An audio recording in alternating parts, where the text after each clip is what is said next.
Good, happy Tuesday morning. Is Tuesday, June 28th, 2022.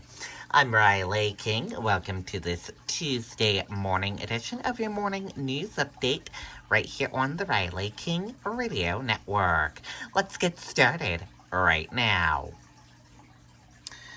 First up, new COVID-19 cases from over the weekend. Let's take a listen to that video from WMUR News 9. Turning now to the pandemic tonight, the state is announcing 655 new cases from over the weekend. 73 COVID-positive patients are in the hospital right now.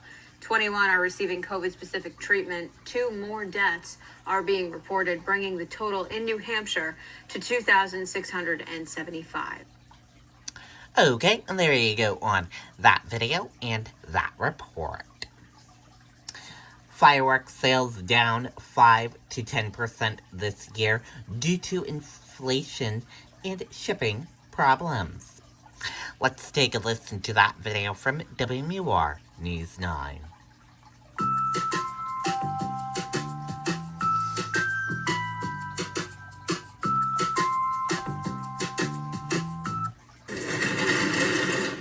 Thousands of cases of fireworks are being loaded up and shipped across New England from Atlas Fireworks Warehouse in Jaffrey. This is a crazy weekend for us. Vice President Matt Shea tells News 9, despite record high inflation, there's still a steady demand for fireworks this summer. We haven't seen the retraction of the market. Maybe a little bit in retail, but people are still buying. But what's causing headaches for his company and other firework retailers? The shipping it's very expensive. Shea says the price of importing fireworks from China, then shipping them from his warehouse across the region, is blowing up his bottom line. We've done the best we can to not pass on the entire cost. It's a 70% increase, that we've got, over last year. Aside from retail fireworks, Atlas also produces professional displays like the ones seen in Boston's 4th of July celebration. Cost to ship those products is almost as much as the cost of the product themselves. To cut back on shipping costs, Atlas is limiting the number of larger fireworks used in those types of displays. And we're told the demand for those professional firework displays are way up this year after 2 summers impacted by COVID-19. But as you just heard, some of those bigger pyrotechnic displays might not be there this year. We're live in Amherst tonight. Scott Cook, WMUR News 9. Only 2 things are... Okay, and there you go on that video and that report. Witness released for trial for Vladimir Zazovsky. Let's take a listen to that video from WMUR News 9. Find the hotel, vacation rental, cabin, castle, or chalet you want on Kayak. Search now.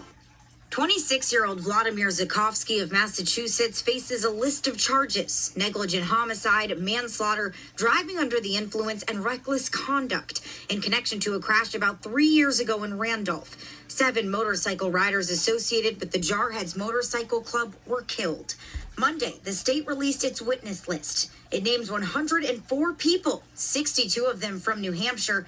They also come from Vermont, Maine, Pennsylvania, and Kentucky. It includes members of both state and local police departments and fire departments, and people working at forensic labs and corrections facilities. This is a trial with a significant amount of charges, a significant amount of victims. Former county attorney Patricia LaFrance says with this number of charges on the line, a large witness list is to be expected. You have to remember the prosecutors. The state has the burden to prove every element of every crime charged beyond a reasonable doubt. Plus, LaFrance says the witness list may have additional names as backup or to testify to the same facts. Among those named is Jarhead Motorcycle President Manny Ribeiro, who spoke to News 9 in 2019. I would really be angry if there's ultimately no accountability.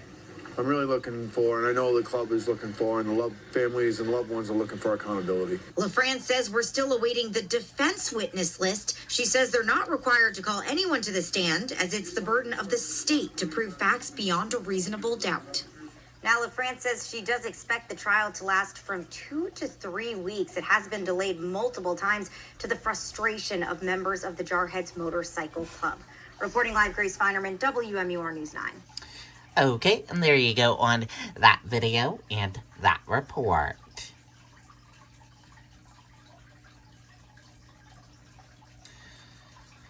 "46 found dead in tractor trailer in San Antonio, Texas." Let's take a listen to that video from ABC News.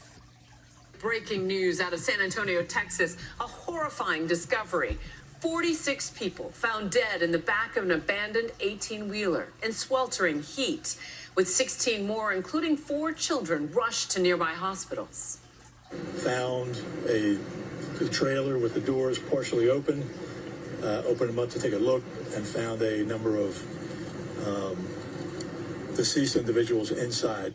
Investigators believe the victims are migrants, saying tonight they suspect the tragedy is part of a human smuggling operation, one of the worst in the state's history.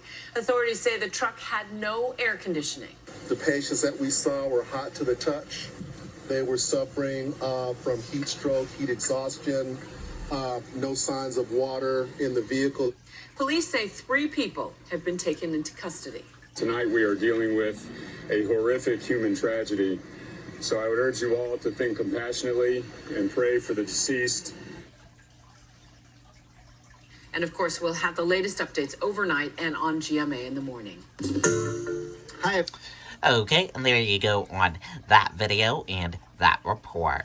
That does it for the morning news update right here on the Riley King Radio Network. Thank you for tuning in for this morning news update. Have a great day, everyone, and goodbye.